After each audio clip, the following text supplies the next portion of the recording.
Good morning, Delaware. Hope you are having a wonderful Friday here in July. Hard to believe we are almost more than halfway through the month of July. We've only, July. And then Summer Reading Club, we've only got like a week left. That's amazing. I know. How does time go so quickly? I don't know. It needs to stop.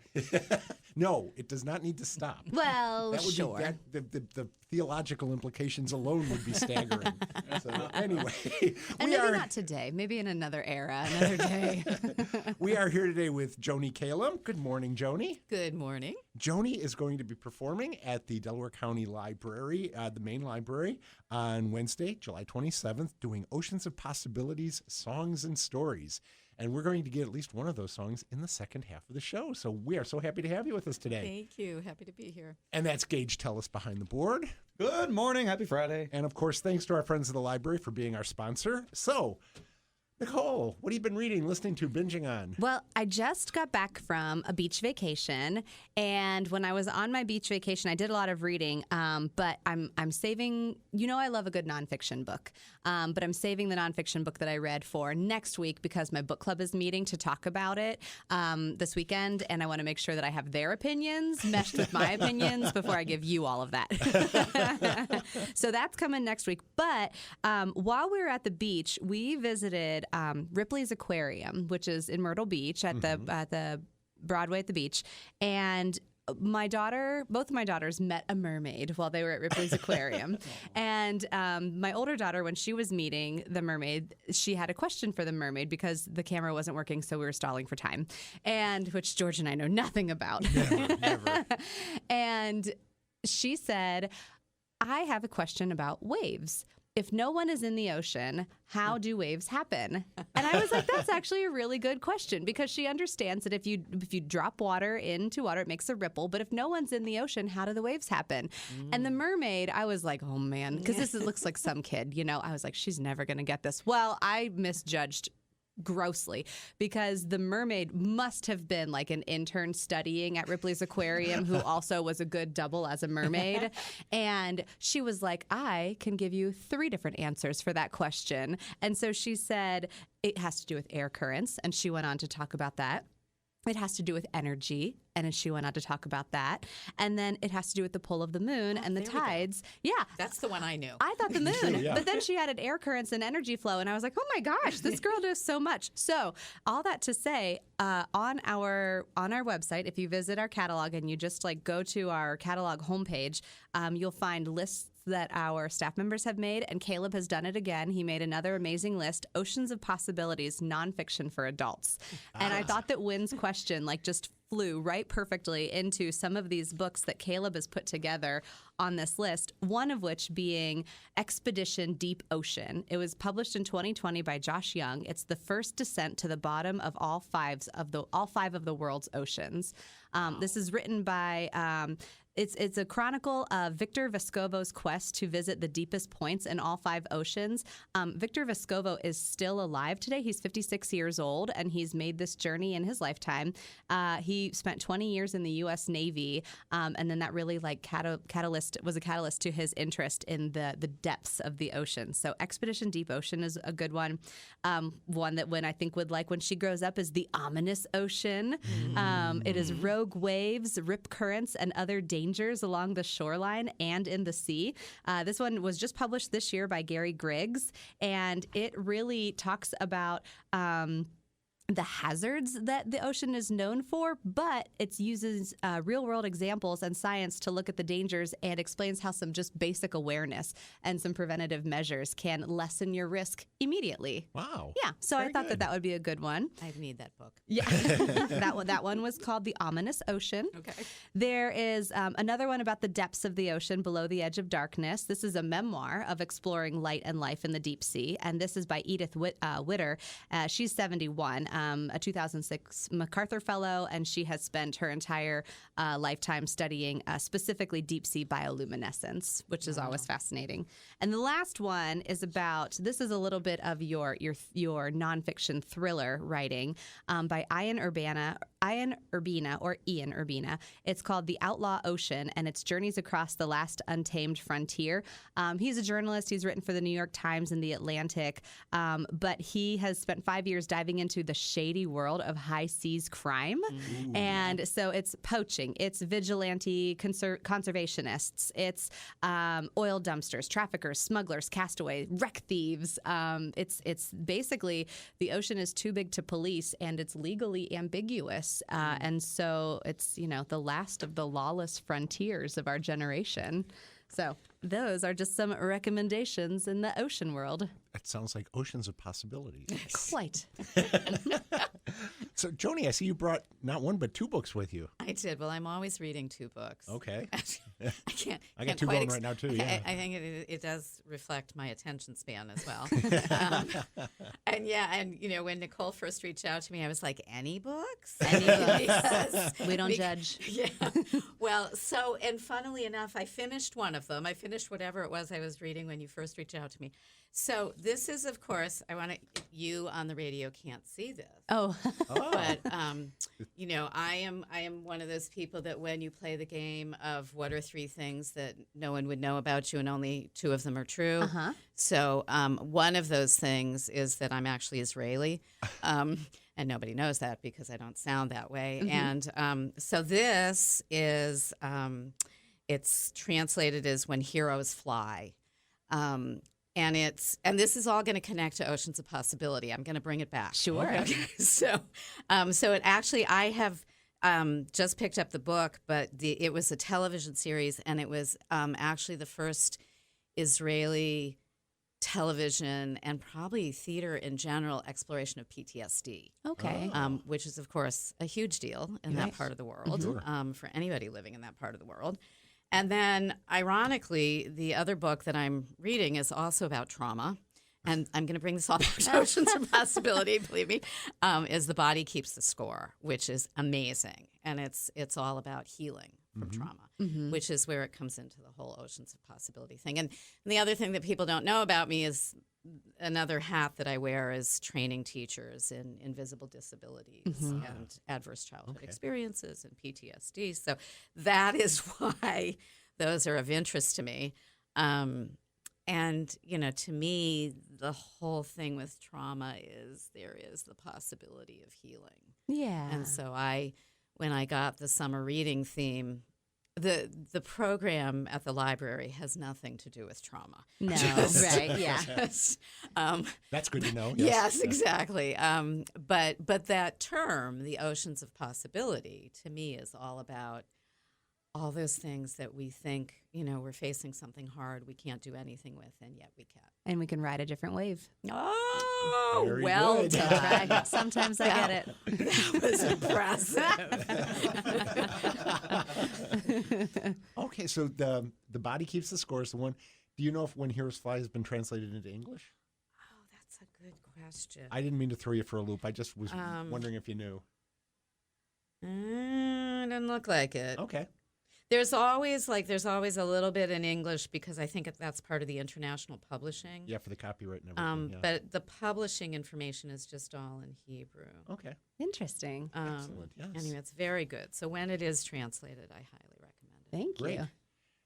I think that series has been on Netflix. Okay. I knew it sounded familiar. Yeah. And apparently the series itself is a teeny tiny bit of the actual book. That's how it usually works. Yeah. So. Okay, great. Well, thank you.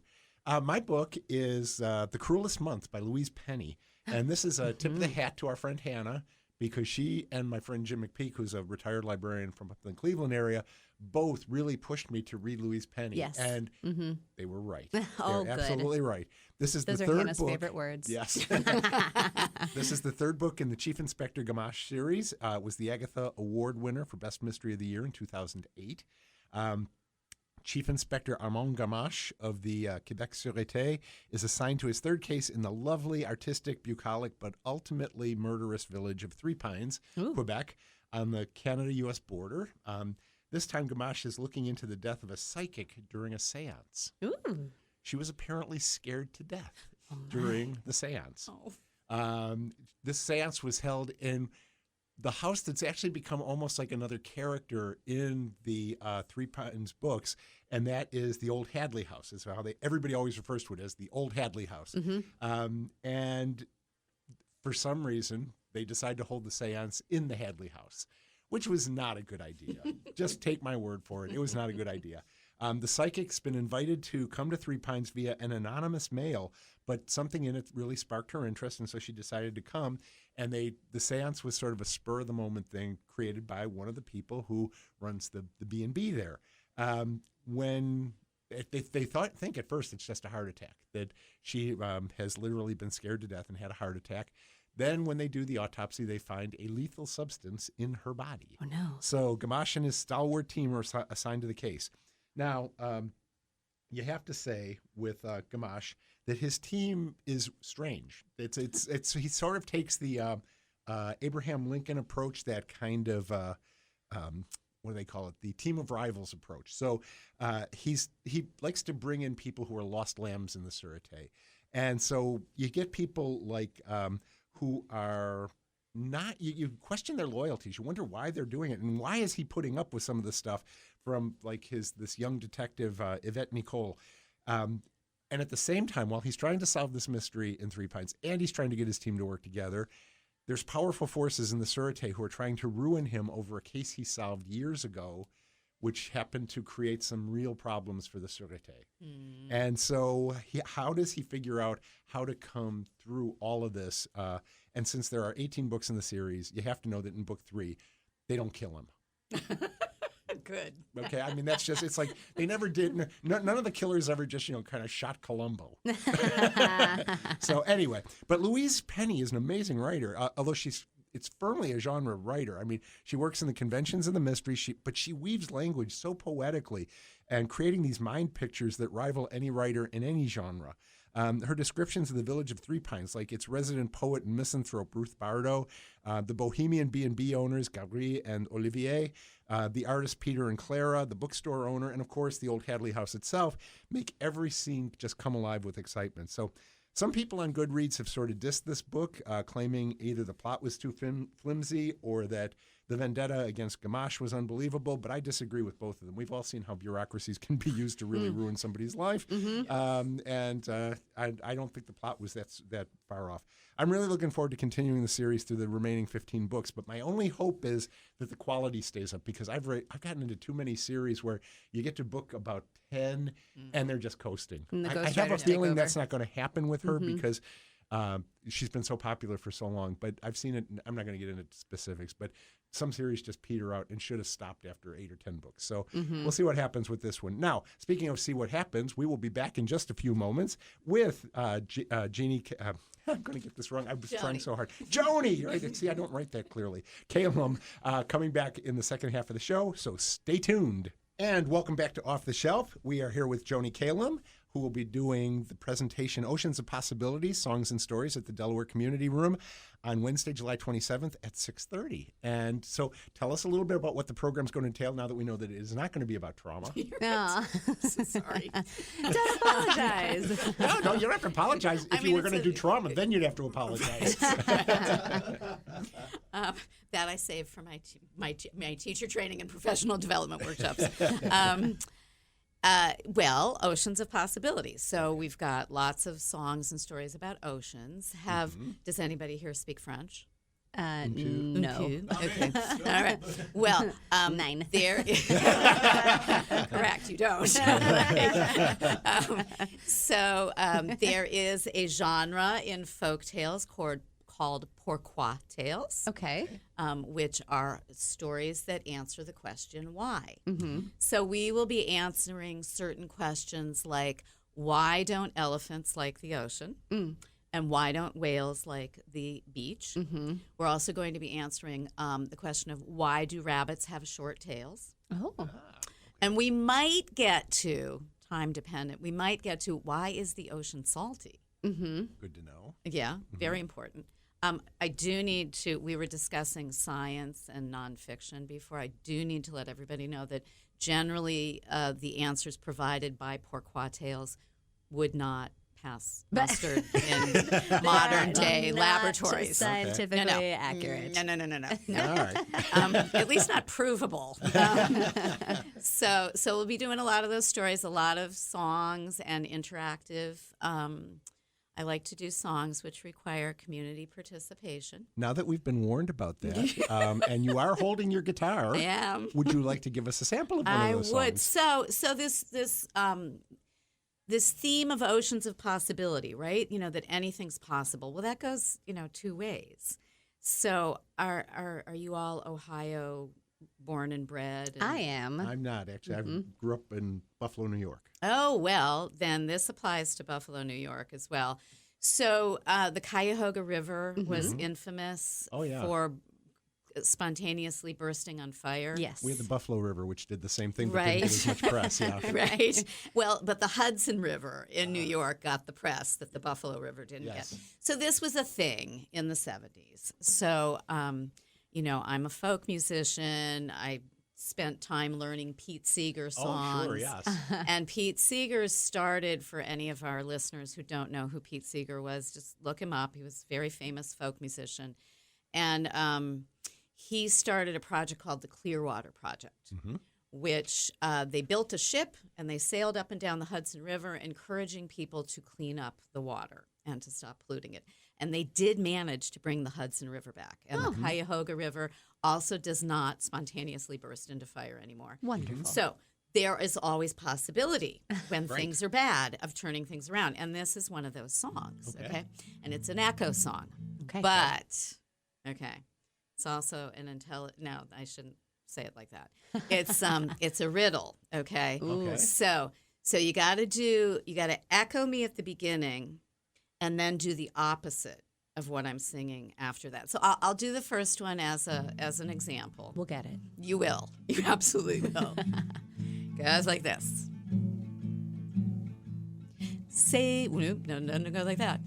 Sailing up, sailing down, up, down, down, up and down the river, sailing on, stopping all along the way.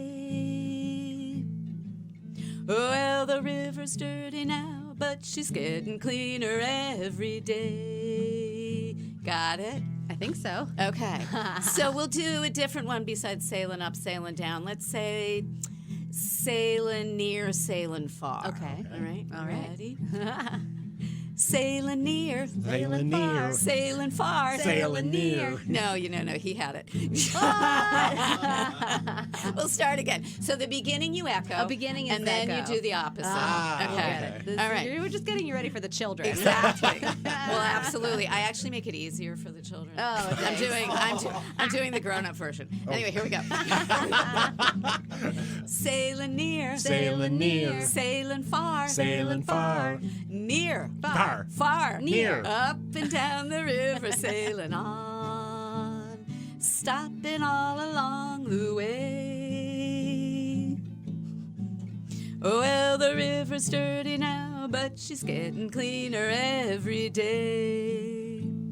Okay, somebody give me another opposite. High, And low. there we go. But, of course, the issue now is less rivers and more oceans. Right. We got to clean up the oceans. So we're going to change a word. What was the high and low? High and low, yeah. Yeah. Like the waves. There we go. Sailing high. Sailing high. Sailing low. Sailing low. High. Low. Low. High. Up and down the river, sailing on, stopping all along the way. Well, the ocean's dirty now, but we'll clean her up every day. And we could go on forever, but we won't. That's great. Thank you. So that's an old Pete Seeger song. My sister actually met Pete Seeger once. Really? Yeah. She was doing a union organizing meeting for the newspaper guild, and he happened to be in town, heard about it, came in and sang a song he wrote in the 40s about the newspaper Wow. guild, and then walked out. Oh, My He gosh. was like in his 80s at the time. It was Yeah. amazing. So yes. Anyway, enough about that. Yes. So, so how did you get started doing folk singing and all this? How? My parents were old union people. There we go. Again, explains Pete Seeger. Yep. Yeah, it does. Yeah, so I used to joke, and this is probably an in-joke for union people, but my my lullabies, the things they sang to me were things like Union Maid. Oh, yeah. Aw. You know, so like I didn't know Hush Little Baby. So when I started babysitting, the parents are all like, "What are you singing?" I'm like, lullabies, no? Yeah, don't you know? Yeah. You've got a number of CDs available for people, and I'm sure you integrate them into some of your different shows and things like that. You've got Every Day is Earth Day. do. You've got Rainbow of Color, Dancing Through the Seasons, but you've also got a number of ones that I now know bring in your Israeli background. Right. Songs that go throughout the entire Jewish year. Do they all come naturally to you? Are you a writer of all your own songs? Yeah. I mean, all of those CDs, I think, have one or two songs of friends or traditional songs. So I definitely integrate both, but I mostly write my own things because I always feel like I can play that stuff better than, like, other people can play other people's things way better. Yeah. Are the songs about the Jewish year in Hebrew or in English? Both. Oh, okay. So, when I first moved here from Israel, I mean, everything I knew was in Hebrew, except I was born in this country, obviously, accent. So I did know, a certain amount of American music until the point I left, and then whatever made it over there. But many, my teaching career started there. My performing career started there. So it was all in Hebrew. So moving back here, I had to take a deep dive into traditional American music, and which was fine, which was fun. You did a heck of a lot worse than Pete Seeger. Yeah, really. That's great. So, besides the song you just did, what are some of the other songs you'll be doing for the Oceans of Possibility program? Do you want to hear them, or should I just tell them? Do we have time for one more? If you want to perform, we would love to hear one more. Let's do it. Well, this is a pirate song. Ooh. Oh, Okay. But it's a song that supposedly, I wasn't there, but supposedly pirates used to use when they were swabbing down the deck or, sewing up the sails or doing good non-plundering piratey things. Yes, okay, it's a work song. The housework, yes. Exactly. Yes. Fixing the ropes. Yes. And it was all about what helped them through the day. Okay. So, of course, pirates are infamous for the kinds of drinks that they used to bury along with their treasures. So that was an original lyric. Okay. But we're going to leave that one out. Okay. And I always ask the audience, what helps you through the day? Okay. Coffee. Oh, okay. And that works. A call and response. We got it again. It's not exactly call and response here. You'll get it. but we're going to put coffee in. There we go. Okay, so, oh, we will roll the old chariot along. We'll roll the old chariot along. We'll roll the old chariot along, and we'll all fall in behind. And a little bit of coffee's gonna help us on the day. A little bit of coffee's gonna help us on our way. A little bit of coffee's gonna help us on our way, and we'll all fall in behind. All right, George, what helps you through the day? I have the same addiction she does. Doodling. Doodling helps you through the day. Okay, yeah, the other thing is doodling. Yep. Absolutely. Well, a little bit of doodling's gonna help us through the day. A little bit of doodling's gonna help us on our way. A little bit of doodling's gonna help us on the doodling, not dueling. Help us on our way, and we'll all fall in behind. And we will roll the old chariot along. We'll roll the old chariot along. We'll roll the old chariot along, and we'll all fall in behind. Wow, that's great. Thank you. Can't you see yourself swabbing the deck to that? I can. I wish we had more time, but we are rapidly running out of time. Is there one or two things that are coming up this week that you got to talk about? The Allens are here on Monday. That's We've right, talked yes. with them. They'll be at the main branch at they'll be at the Orange Branch at 6:30. Wolves will be at the Delaware Main Library on Tuesday at 2. Percy's making some appearances. He's popping up at Story Times this week. And JPC Allen is going to be at Ostrander on Thursday at 2 o'clock teaching teens how to write, speak speaking of pirates, Talewise is back this coming Friday, a week from today, at the Orange Branch at 2 o'clock to do their Pirates Lost at Sea story. And you can always find out everything that's going on by going to delawarelibrary.org/events. That's right. So please do that.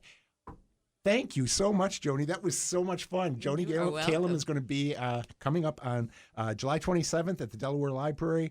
We look forward to seeing you then. Thank you for being a guest today. It's been a lot of fun. Thank you for having me. Thanks, Gage, for the work behind the board. Sure. Nicole, as always, it's a pleasure. Always a pleasure. Thanks to our friends of the library, and we will see you in the stacks.